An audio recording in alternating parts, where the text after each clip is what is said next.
Welcome back, everybody. The Wisdom Works. Just thought I'd do a quick video in two parts, really. The first part is going to be extremely short. The first part is just pretty much an overview of the bike. The Can-Am 2020 Can-Am Ryker 900 Ace is this particular bike. And as you can see, the sticker mods and everything that's on the bike there. The second part is going to be a POV, and a little bit that will be a little bit more lengthy. I will kind of just talk about some of the things that people have asked me in regards to the benefits of the Can-Am Ryker over a two-wheel motorcycle, as well as you know, the ease of riding and whether it's practical or not. So I'll be addressing those things, and also the difference between the Can-Am Ryker. The biggest difference that I've seen thus far between the Can-Am Ryker and the Spyder F3. So if you're in the market for one of these bikes, but you're a little unsure about which one it is in particular that you want, I will help you with that. And actually, I can talk about that now. And then the second part, like I said, would be the POV. As you can see, the Can-Am Ryker 900 Ace is a little bit smaller than the Can-Am Spyder F3. However, power and acceleration is there on both bikes. Both bikes are extremely quick. It's just a different feel.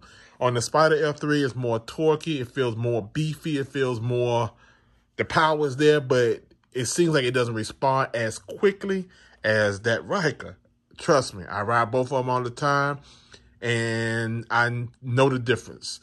The Can-Am Ryker seems to be a little bit more nimble, a little bit more when it comes to cornering, when it comes to just kind of just throwing the bike around. You can handle this bike a little bit differently than you can on the Spyder F3. The Spyder F3 is like a highway, blasting, full throttle, just getting on it.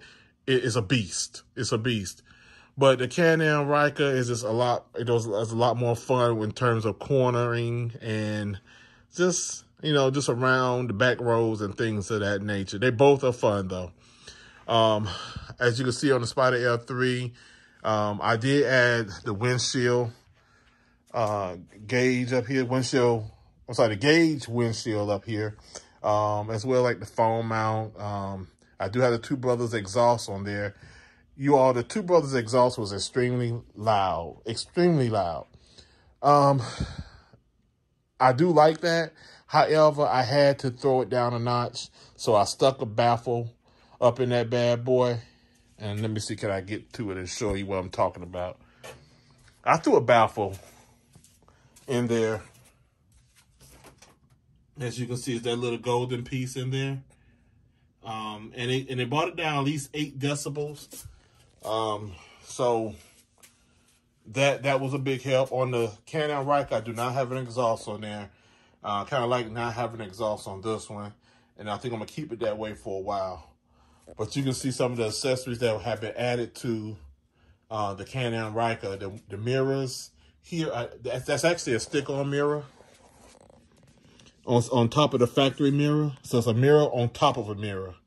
But this mirror right here gives a wider viewing angle and allows for you to see a whole lot more than the regular standard factory mirror. So that was necessary to add that on there for the sake of being able just to see around you a little bit better. Also, the ram mount, so you can see, has been added along with the gauge cluster windshield.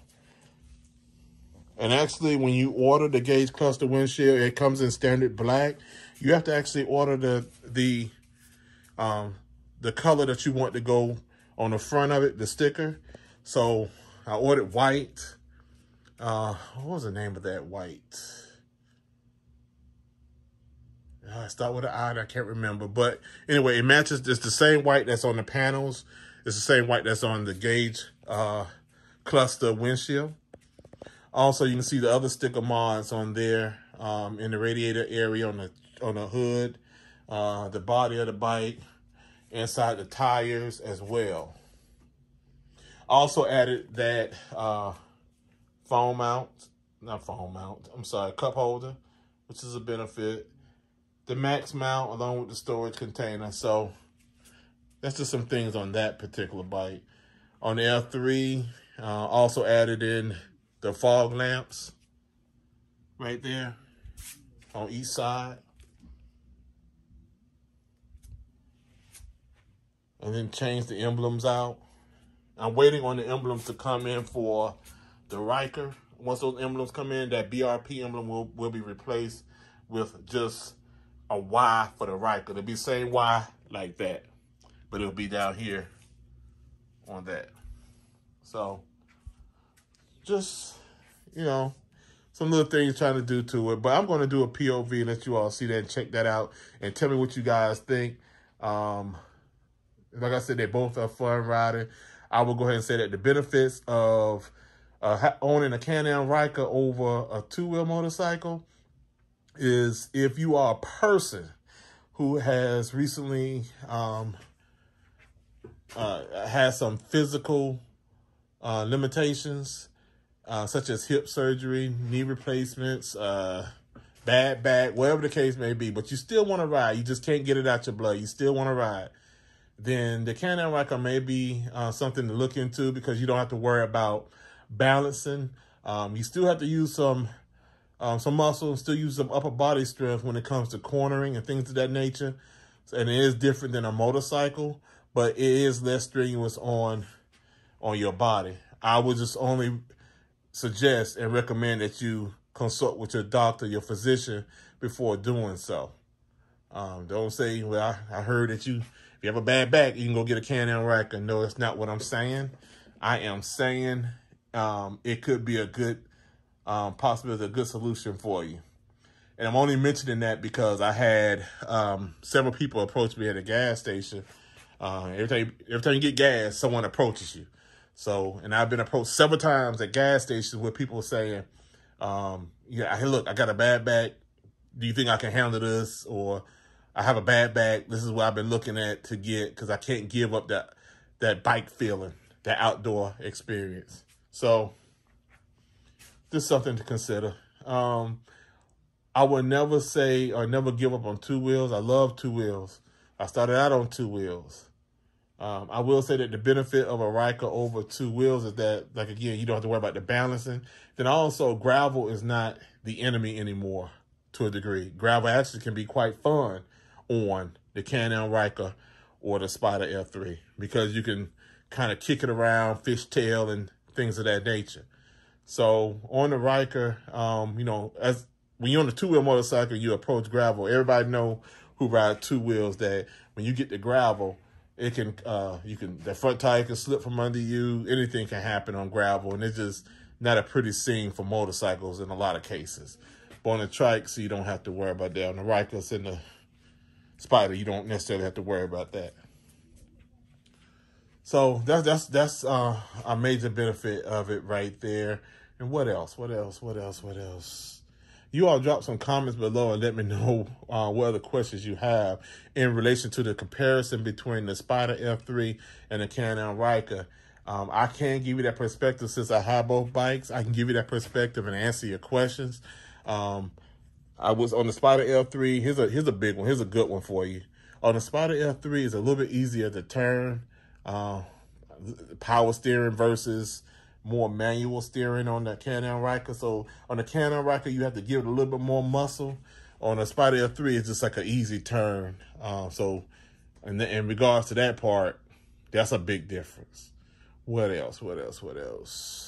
We know that on the Spyder F3, you have to shift up and shift down through the gears. On the Ryker, it's a CVT transmission, so actually, only thing you have to do is throttle and go. You don't have to worry about shifting up and shifting down. On Spyder F3, it would manually shift down for you, or you can shift down yourself, but in order to go through the gears going up, you do have to shift it. So that's a big difference as well. They're really two different types of bikes, two different transmissions. The only thing they really have in common is that they're three-wheel because the transmissions are totally different. The size is totally different. The tires are a different size.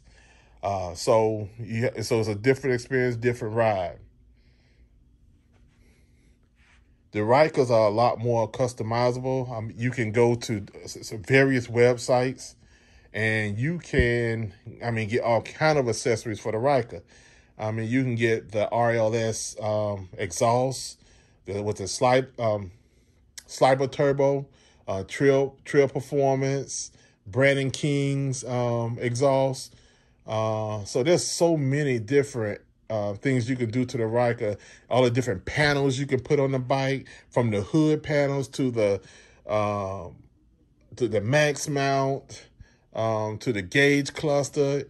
I've never seen two Rykers that were alike, that were the same. And I think that's the benefit and the plus of having a Ryker, is that when you see a Ryker, a lot of times it is unique to the owner.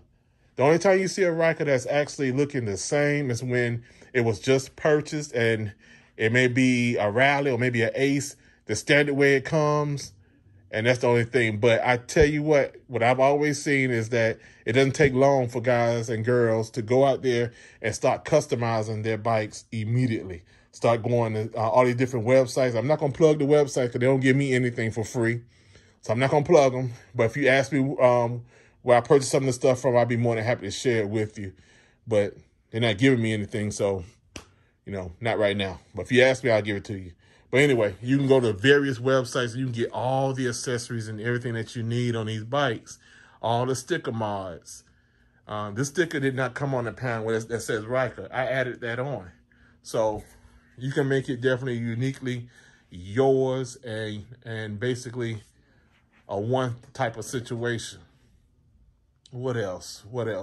Oh, I did add the foam grips on both of the handlebars. The foam grips, to me, are a must-have.